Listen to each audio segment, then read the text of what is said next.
Olá, doutorandos e doutorandas em Ciências da Educação. Eu sou o professor Dr. José Clécio Silva de Souza. Atualmente estou ofertando, junto com a Universidade Leonardo da Vinci, a disciplina de Avaliação Educacional. Chegamos à metade da disciplina, né? Estamos aí na terceira semana.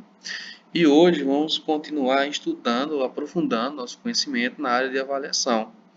A avaliação, que a gente sabe que é um assunto um pouco delicado de se tratar, de se trabalhar, por ser algo complexo, em questão de ter que quantificar o conhecimento, ou seja, aquilo que é, de certa forma, de qualitativo, muito difícil transformar o qualitativo em quantitativo, porque acredito muito, como já disse para vocês, que nota não define, de fato, conhecimento, né? Mas hoje vamos trabalhar sobre os tipos de avaliação escolar. E aqui vamos ver a questão das avaliações e tipos e funções. Então, o que acontece? Tudo o que acontece na nossa vida no trabalho, na nossa vida fora do trabalho, a gente passa por um processo de avaliação. Somos avaliados constantemente e na escola não é diferente. Nós, enquanto professores, enquanto docentes, que fazemos parte dessa estrutura de ensino, no contexto escolar, nós precisamos também avaliar o nosso aluno de forma quantitativa, apesar que nós avaliamos ele também de forma qualitativa, de forma contínua e processual, para que tenhamos aí um aprendizado mais sólido e significativo. E é importante salientar que, à medida que desenvolvemos um trabalho com o aluno e não obtemos um retorno positivo, também estamos nos autoavaliando e modificando a nossa forma de trabalhar para alcançar aquele aluno, para que ele possa ter bons resultados. Mas a questão da avaliação é um processo que segue por o projeto político-pedagógico da escola. Muitas vezes, quando tem a participação dos pais, a participação dos alunos, dos professores, da equipe escolar, em alguns casos não acontece dessa forma, infelizmente, e estamos aí também ligados às coordenações pedagógicas da escola para poder desenvolver as avaliações. Então, aqui, Simone e Drummond diz o seguinte: jamais podemos perder de vista que a avaliação é parte integrante do projeto pedagógico. Então, o que acontece? A avaliação é algo que nunca vamos conseguir nos vermos livres dela, porque ela se faz necessário. Precisamos avaliar nossa postura enquanto professor, precisamos avaliar o nosso projeto político-pedagógico, precisamos avaliar nossa direção, nossa coordenação, a nossa postura enquanto docente, quando a gente obtém os resultados dos alunos, das avaliações. Por quê? Temos que ver que a avaliação ela vai nos dar um norte daquilo que não está dando certo para poder reavaliar e seguirmos o caminho para chegar ao caminho correto. E aí nós já vimos que temos aí alguns tipos de avaliações que são clichês já, que são tradicionais, e temos que realizá-las, que é a avaliação diagnóstica, a formativa e a somativa, que são assim interdependentes, mas cada uma tem a sua função dentro do processo de avaliação. A avaliação diagnóstica, como já foi dito em algumas aulas atrás, só sintetizando aqui, ela tem a função de fornecer um subsídio para o professor de como ele vai trabalhar com um aluno de uma determinada turma, de uma determinada disciplina. Essa avaliação diagnóstica ela acontece aí nos primeiros dias de aula, onde o professor vai avaliar o nível da turma com atividades, com exercícios, com jogos, enfim, um conjunto de estratégias que ele vai desenvolver para poder avaliar o aluno e verificar se os alunos estão no nível daquele ano, no sexto ano, sétimo ano, oitavo ano, ou se estão no nível de quinto, no nível de quarto, que acontece muito isso, infelizmente. A gente vive hoje uma revolução de aprovação em massa dos alunos sem eles saber praticamente o alfabeto, sem saber ler e interpretar.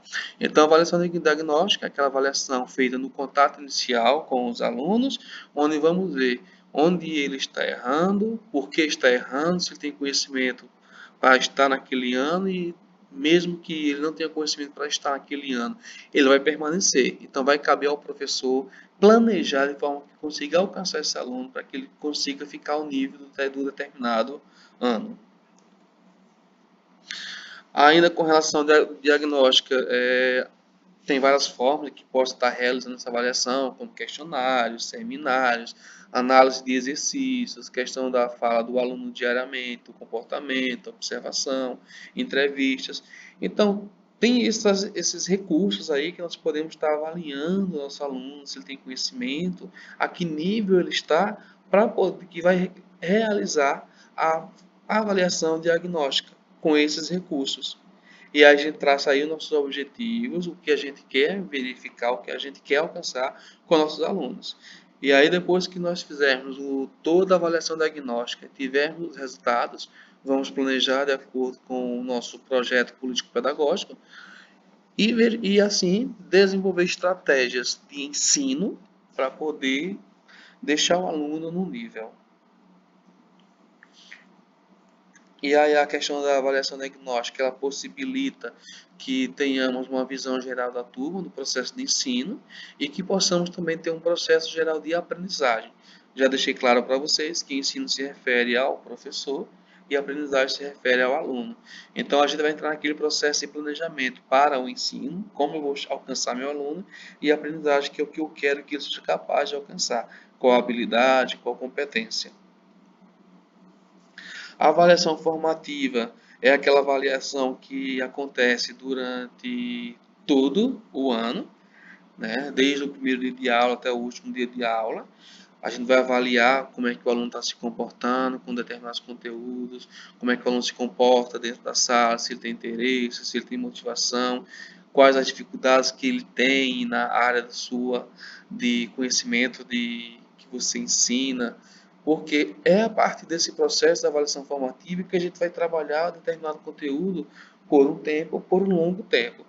E eu sugiro sempre para meus colegas de trabalho, sugiro muito nas palestras que eu desenvolvo, sempre que nunca deixemos de trabalhar um conteúdo, por mais que naquela unidade temática o aluno já tenha dominado o conteúdo de uma disciplina. Por exemplo, se eu vou trabalhar com meu aluno potenciação e radiciação lá no sexto ano ou no sétimo ano, eu não posso chegar acabou o primeiro bimestre, eu não vou trabalhar mais com potenciação ou com radiciação. E no segundo, terceiro, no quarto. Não, pelo contrário. Eu vou sempre criar uma questão ou outra questão durante o segundo, terceiro e quarto bimestre, trabalhando com esse conteúdo. Potência, raiz e outro conteúdo. E nas provas, nas atividades, eu vou tentar estar cobrando também deles para que eles não caiam no esquecimento, para que eles estejam sempre lembrando. Então, a avaliação formativa, ela vai mostrar também, muitas vezes, no decorrer das avaliações, no processo de relação de ensino e de aprendizagem, que é do professor e aluno, é ali que acontece essa avaliação, a gente vai também avaliar se ele está conseguindo evoluir ou não. Se o aluno conseguiu evoluir, ótimo, mas se o aluno não está evoluindo, eu tenho que analisar a minha prática e ver se o erro está em mim. Se o erro estiver em mim, eu tenho que rever minha metodologia, minha forma de trabalhar. Ou será que o fracasso aí ele vai estar no aluno? É aquele aluno que não tem interesse, é aquele aluno que não é alfabetizado, mas está naquele ano. E quando eu falo para vocês que temos alunos que não são alfabetizados em um determinado ano, eu falo isso porque é uma realidade minha e da cidade que eu trabalho. Alunos chegando no nono ano sem saber ler, sem saber escrever. Então, com os resultados das avaliações formativas ao longo do tempo, ele vai nos mostrar se eu consegui chegar aonde eu queria, quando eu queria e se deu um bom resultado. Caso contrário, vou ter que rever todo o meu processo de trabalho para poder é, desenvolver novas práticas de ensino para esses alunos. Nós temos a avaliação somativa, que é aquela avaliação que temos que somar, temos que transformar conhecimento em notas, fazer, por exemplo, olhar os cadernos dos meninos com os exercícios e olha, os cadernos valem 3 pontos, uma prova ali vale 3 pontos, a prova final vale 4 pontos. Isso é a avaliação somativa, que nós temos que fazer semanalmente, bimestralmente, enfim, mas no final do bimestre, do trimestre ou do semestre, nós temos que quantificar. o conhecimento do aluno, ou seja, somatizar. É igual acontece aqui no doutorado. Vocês passam 4 semanas estudando, 4 semanas desenvolvendo atividades com base nas aulas, e no final tem que somatizar para você obter a média de 70 para poder ser aprovado. E aí é muito complexo transformar o aspecto qualitativo em quantitativo, porque a gente pode ser meio que injusto. Às vezes o aluno ele tem conhecimento, ele sabe do conteúdo, mas quando ele chega na hora de uma atividade da prova, alguma coisa bloqueia e ele não consegue mostrar todo o potencial, tudo que ele de fato aprendeu. E aí entra essa questão de que o conhecimento, a avaliação qualitativa, contínua, processual, ela deve ser superior à quantitativa. Então aqui tem a questão dos critérios de avaliação. Apesar de que nós tenhamos que fazer provas, fazer seminários, entrevistas, trabalhos que vão ter um valor aí em nota, a gente tem que trabalhar com o processo de avaliação seja contínuo, que seja processual. Ou seja, uma forma de avaliação onde nós não ficamos presos em elementos tradicionais, mas que permita ao aluno desenvolver habilidades como a criticidade, como o pensamento reflexivo, a capacidade de relacionar, de resolver problemas envolvendo diversas áreas do conhecimento.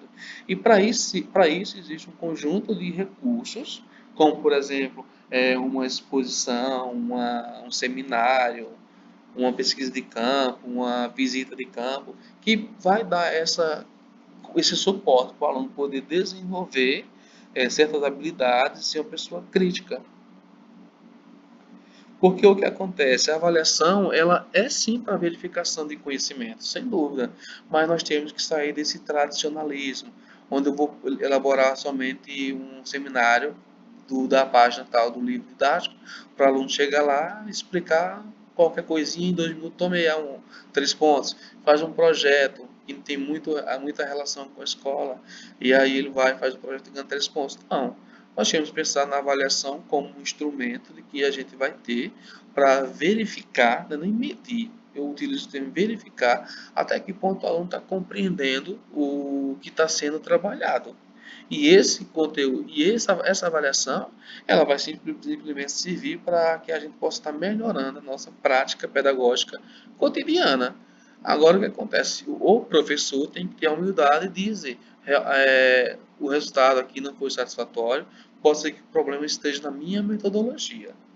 Mas, se não tiver na sua metodologia, tem que fazer um estudo e verificar onde está o problema que está levando os alunos a não aprenderem. Porque nós temos que deixar o aluno sempre trabalhar para deixar no nivelamento daquele ano que ele está matriculado. Mas, infelizmente, tem coisas que estão além da nossa capacidade, como, por exemplo, alfabetizar um aluno que chegou no 6º ano, no 7º ano, sem saber ler nem escrever. Ainda com relação à questão da avaliação, a avaliação formativa ela é super importante porque ela vai nos dar também a questão da reflexão, quando a gente vai trabalhar com metodologias que vai levar o aluno a refletir, a expor seu pensamento, expor sua criticidade. Então, a gente vai ter a questão da avaliação formativa, porque a gente tem que desenvolver na formativa não somente a questão do conteúdo, mas a questão de habilidades, de relações interpessoais, a questão da fala, a questão da oralidade, de desenvolver a prática de seminários, enfim, coisas que eles vão utilizar no dia a dia. E também precisamos ter a consciência de que a avaliação ela é um processo lento, ela é contínuo e que os resultados não são de imediato. Ou seja, quando a gente avalia nossos alunos, verificamos que não obtemos êxito no trabalho com determinado conteúdo ou algo do tipo, e a gente vai mudar a nossa forma de trabalhar, precisamos verificar e ter a consciência de que estamos errados ou não, mas vamos fazer algo para mudar a realidade, mas que não conseguimos obter resultado de forma imediata. Muito, muito difícil, a gente não consegue. A gente vai lutar meses e meses para conseguir ter um bom desempenho dos alunos. E aí a gente tem que também ter consciência de que quando o trabalho está sendo feito e não obtém resultado, ele precisa e deve ser refeito, né? Aí temos também a questão da avaliação diagnóstico formativa, que de acordo com PENA 2003, ela é um retorno reflexivo sobre o processo de aprendizagem, ou seja, é quando no decorrer do ano todo você vai lá e aplica avaliações e você vê que o aluno lhe dá um resultado positivo ou não lhe dá um resultado positivo. Aqueles que dão um resultado positivo, você vai olhar qual é o perfil dele. É um aluno que se comporta, que tem interesse, que tem acompanhamento dos pais, que tem dedicação? Ótimo. E aquele que não teve um retorno positivo, o que está acontecendo com ele? Nós tínhamos que fazer toda uma retrospectiva para poder verificar, reavaliar esse aluno e a nossa prática. E aí o que acontece? Muitas vezes o professor se preocupa somente com conteúdos e nós não precisamos trabalhar somente conteúdos ou nos preocupar com conteúdos, mas nós também precisamos nos preocupar com o trabalho com o aluno enquanto pessoa, enquanto indivíduo, enquanto um ser social que vive em sociedade e tem muitas coisas que ele precisa ter conhecimento ou que seja reforçado para ele como valores morais, valores éticos, e que esses valores, todas essas questões que vão além da sala de aula, podem ser trabalhados dentro do conteúdo da disciplina dele. E aí vai ver que o aluno talvez vai ter um interesse maior pela disciplina. Então, o que acontece? A avaliação, ela é um processo assim fundamental que nós não podemos nos ver livre delas, porque ela é crucial em nosso processo de ensino e de aprendizagem. E aí o que acontece? A avaliação ela tem que ser de forma contínua e processual, ela tem que ser sim diagnóstica para poder identificar qual é o nível do aluno, ela tem que ser sim formativa, que vai estar formando cidadãos, e também a avaliação ela tem que ser aí somativa, porque no final tem que dar uma nota para esse aluno. Mas com a avaliação a gente consegue construir aí um processo de ensino e de aprendizagem bem melhor. Então tem aqui a avaliação formativa e diagnóstica. A formativa é aquela que vai permitir o redirecionamento da ação docente durante o processo. É o que eu falei, a gente vai avalia de forma contínua e processual durante todo o ano, e quando a gente percebe que a nossa metodologia, a nossa forma de trabalho não está dando resultado, nós voltamos e redirecionamos as nossas metodologias. Já a avaliação diagnóstica verifica os avanços e a dificuldade dos alunos, que vai nos levar à tomada de decisão. Tipo, eu preciso trabalhar com o aluno dessa forma, a um nível abaixo do sexto ano, para poder alcançá-lo. Eu preciso de um mediador, de um cuidador, para dar uma orientação, um suporte a esse aluno que pode ser PCD também. Então, tem todas essas questões. Mas a avaliação formativa, ele vai redirecionar a sua atuação docente, e a conta diagnóstica, ela vai nos levar a tomar decisões para mudar esse processo de aprendizado. Como já foi dito, o ato avaliar ele vai ajudar a tomada de decisões, o que é que se deve mudar na sua prática de ensino também, para poder alcançar o aluno, para poder promovê-lo, para poder levá-lo a ter conhecimento, a ser crítico e uma pessoa que tem habilidade, né? Que o que nós precisamos hoje na sociedade é de um aluno crítico, um aluno que não fique preso a conteúdos ou ao que o professor fala. Ele tem que ir além dos muros da escola. E cabe à escola fazer esse trabalho. Precisamos também. É bem interessante a gente estar fazendo um registro diário, semanal dos alunos da nossa turma, para verificar o progresso deles, em que estão progredindo, em que eles estão regredindo também.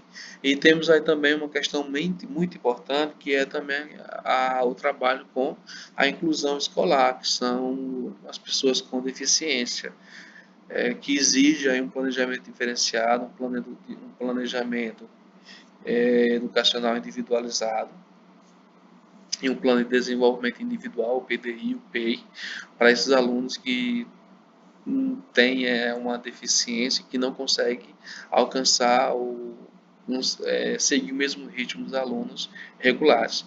Aí temos esse processo aí de inclusão que deve passar por toda a turma. Então, a avaliação tem a questão dos registros. Por quê? No entanto, todo o percurso será linear e sem obstáculos, pois a tomada de decisão por um processo avaliativo vai passar por alguns enfrentamentos, como a prática do registro, que aí, infelizmente, não há muitos professores não fazem o registro, a complexidade sobre a questão da dissonância cognitiva, o conflito que é gerado a partir da dificuldade de determinados alunos, a questão de enfrentamento com os pais, o número excessivo em sala de aula e a rotatividade dos professores. Isso são alguns problemas que nós enfrentamos hoje no processo de avaliação e que compromete sim o aprendizado do aluno e a dificuldade deles e aumenta a dificuldade deles de conseguir compreender. Os pais são ausentes, há uma rotatividade grande de professores numa determinada turma, o aluno não tem interesse, a gente não consegue ter suporte muitas vezes da direção, da coordenação, para desenvolver um bom trabalho. Tem algumas características da avaliação. Primeiro, o absurdo e a inutilidade de certos conteúdos de ensino, ou seja, tem conteúdos que a gente coloca lá porque está no programa, a gente precisa trabalhar, mas que não vai ter nenhuma relevância para o aluno. Tem também a questão de a dissonância, ou seja, a não relação entre teoria e prática. O professor coloca no planejamento uma coisa e vai trabalhar outra totalmente diferente. Tem a questão também da imprecisão do trabalho com o aluno, do conteúdo. E também temos a ignorância em que vive o sistema escolar enquanto os efeitos do ensino, porque o sistema simplesmente, muitas vezes, quer que somente aprovemos os alunos sem estar preocupado com a qualidade do aprendizado. E resultado hoje é a gente ter uma grande quantidade de analfabetos, né? Pessoas que os analfabetos funcionais, aquelas pessoas que mal sabem ler, mal sabem escrever e ainda assim não nome, né? Então, com relação à questão da função da avaliação, a mais importante, na verdade, de acordo com muitos estudiosos, é que a avaliação ela vai servir como um norte para o professor verificar sua metodologia de ensino, sua prática, e reconduzir a sua nova prática, sua nova metodologia para poder alcançar os seus objetivos. Conhecer os alunos por inteiro, dentro da sua sala de aula, identificar quais são as dificuldades e planejar. E aqui nós temos as modalidades de avaliação.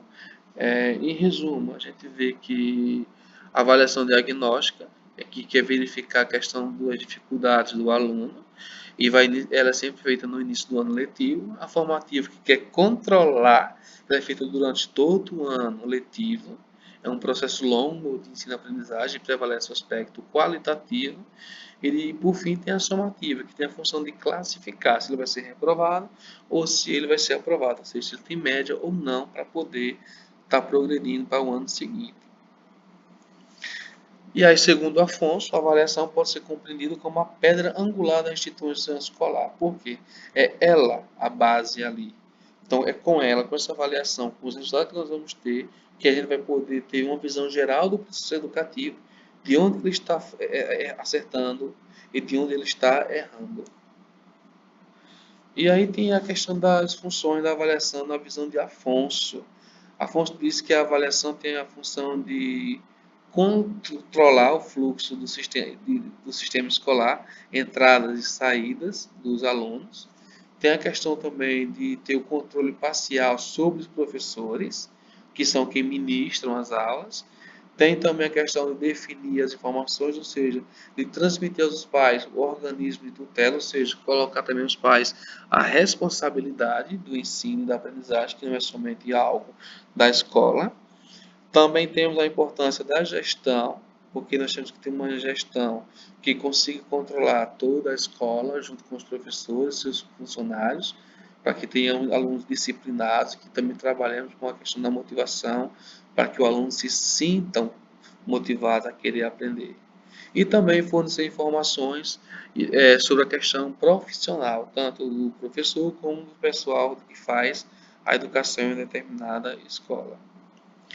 Aqui temos funções de avaliação. Então, nós temos que fazer o seguinte: é um ciclo, na verdade, é um ciclo, que nós temos que fornecer informações aos pais, a todos da escola. Temos que condicionar os fluxos, as entradas e saídas dos alunos na escola. Temos que tornar possível o processo de ensino e aprendizagem.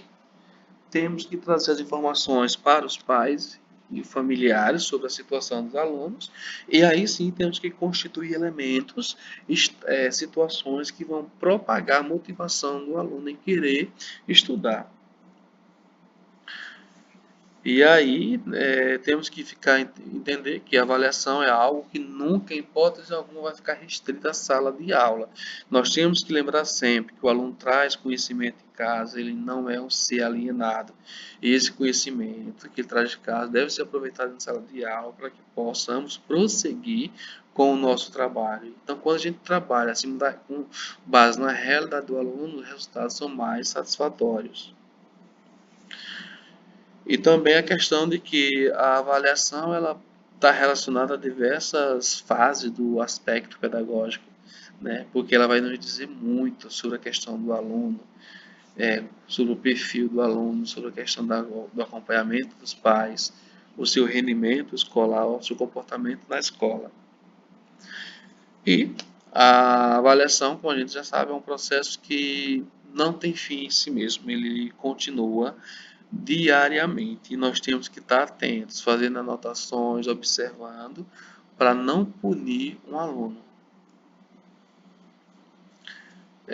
Temos aqui umas características históricas da avaliação lá de 1968 e 1970, onde nessa época que não tínhamos ainda uma literatura, autores que trabalhasse sobre a questão da avaliação em si, como temos hoje, vários autores como Luquezzi e Paulo Freire, diversos, que falam de avaliação, e naquela época o principal objetivo era o controle do planejamento, ou seja, os professores tinham que cumprir um planejamento, porque eles tinham um objetivo com esses alunos.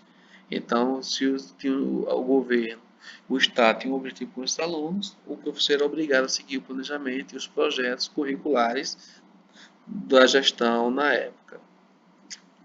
Aí, quando chegou a partir da década de 70, a avaliação vai continuar numa preocupação de planejamento, ou seja, de como é que os professores estão dando essa aula, se estão seguindo o que o governo quer. E aí vai surgir uma preocupação com o comportamento dos alunos, porque certo tipo de comportamento não vai ser mais permitido dentro de uma escola, certo? E aí também vai ter uma agregação do elemento avaliativo, que é o currículo. O currículo escolar vai começar a sofrer um processo de modificação que vai proliferar um conjunto de materiais pedagógicos para os professores e alunos. Lá em 1980 vai surgir a questão da abordagem qualitativa, que é uma abordagem bem importante, onde ela é caracterizada a partir de 1980 como uma forma de avaliação no Brasil, de forma contínua e processual, onde a gente avalia o aluno pelo seu conhecimento durante a aula, no dia a dia, e a avaliação qualitativa ela vai aí ser superior à quantitativa. Porém, a quantitativa ela ainda vai ser desenvolvida porque precisa se ter uma nota para ver se o aluno foi aprovado ou não. Aí é o que acontece, as correntes quantitativas vão buscar produzir um vasto material instrumental para proceder à avaliação, como provas, seminários, jogos, enfim, instrumentos que vão tender a ser mais precisos na questão da avaliação. E não mais aquilo de eu avaliar meu aluno todo dia na sala de aula e dizer, ele merece 10 porque ele é dedicado, ele é esforçado, ele tem bons resultados nas avaliações, nas atividades. Porque eles querem que a nota do aluno ela seja exata, seja algo mensurável, que é totalmente o oposto do processo qualitativo. Então, nós temos aqui a corrente positivista e a corrente pragmática, que são duas correntes na questão da característica da avaliação, que são duas que permanecem como centro de apropriação da área de recursos humanos da empresa, cuja meta quantitativa de produtividade é o suporte de proliferação dessa visão, ou seja, a corrente positivista e a corrente pragmática ela vai estar preocupada com o aspecto quantitativo, ou seja, com as notas dos alunos, e que eles retornem com um resultado positivo, um resultado que não fique abaixo da média, porque é assim que o mercado exige. E aí, no campo qualitativo, a gente tem que saber que há uma complexidade, sim, em avaliar também, porque ela é uma característica da avaliação qualitativa. É a questão do valor, a questão das certezas, a questão da cultura, de como o aluno vive, de onde ele vem, para onde ele vai, né? E aí a gente vai começar com a avaliação qualitativa, questionar as provas, os trabalhos, os testes e ver que eles não dão tão resultado quanto a nossa avaliação contínua e processual.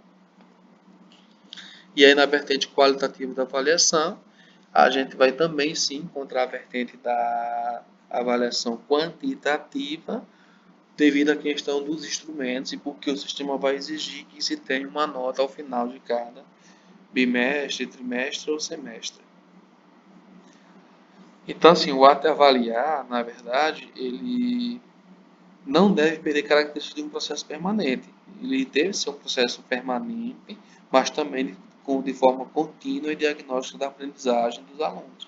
Sempre avaliando a aprendizagem dos alunos para que possamos modificar nossa metodologia. E aqui tem uma fala que diz o seguinte: de nada adianta testes, fórmulas e mensuração do conhecimento, se é que é possível isso, se o objetivo primordial do processo de ensino do professor não estiver voltado para a aprendizagem dos seus alunos, principalmente para os alunos que estão inseridos no contexto da inclusão. E aqui entra o processo também da inclusão das pessoas com deficiência, que faz parte. A LDB garante essa inclusão. Então, além de ser atendido na sala de atendimento educacional especializado, eles têm que ir para a sala de aula.